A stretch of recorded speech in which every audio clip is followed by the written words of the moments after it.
We are all fractals of pure consciousness. Call it fractals of God or fractals of one hive mind or one substratum of existence that we are all from and are it.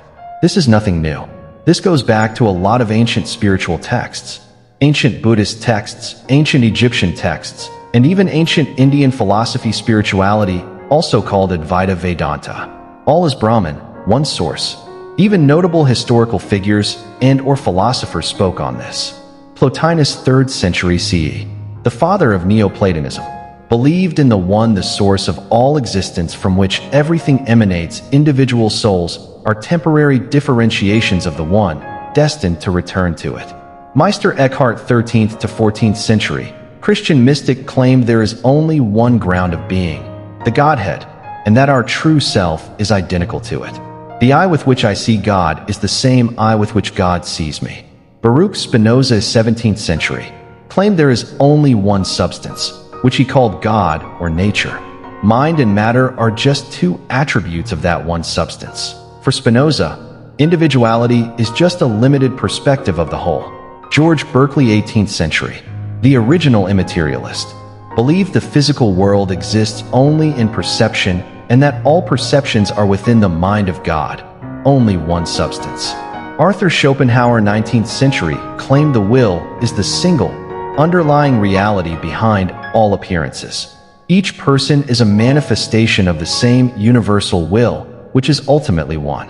F. H. Bradley, 19th century, a British absolute idealist, believed that all distinctions, subject-object, self-other, are appearances within the absolute one indivisible consciousness.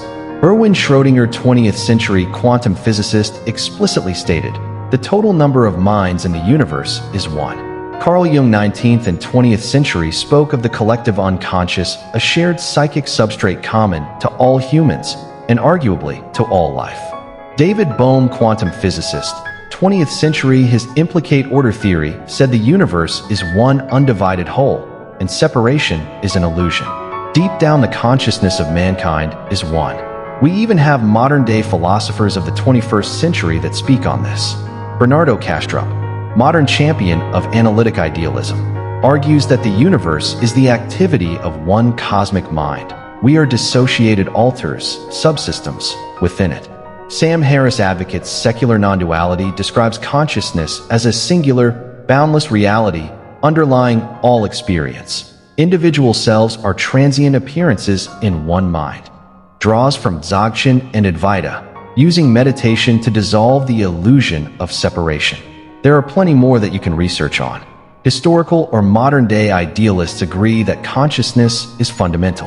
And if consciousness is fundamental, there is nothing but conscious awareness, there's nothing outside of it. It's one singular substance. Of course, not every idealist may agree on that, though.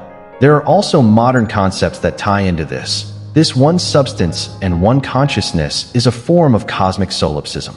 Not your personal self-solipsism, but a cosmic mind/source.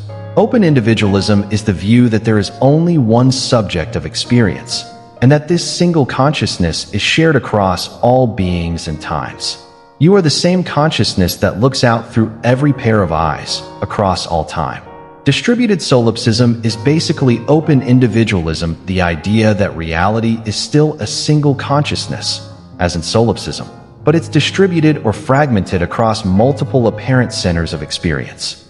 There's only one dreamer, but the dreamer is dreaming that it's many dreamers, each with its own world. Think of it like a multiplayer solipsism, where each player believes it's the only one, yet all players are actually facets of the same ultimate mind. And a few honorable mentions of mystical takes on the reality of oneness. The Law of One, or the Raw Material, is a channeled entity by Carla L. Rueckert, says the universe is a single infinite creator, the One. Every person, planet, atom, and thought is that creator experiencing itself from a different angle. The purpose of existence is simple. The one infinite creator explores itself through illusion, separation, learns through experience, and eventually returns to full awareness of unity. Seth Material, Jane Roberts, is a non-physical entity or consciousness that communicated through Jane Roberts. You create your own reality. Rest on the idea that reality is mental. Seth says each self is a facet of an all that is that dreams every universe simultaneously.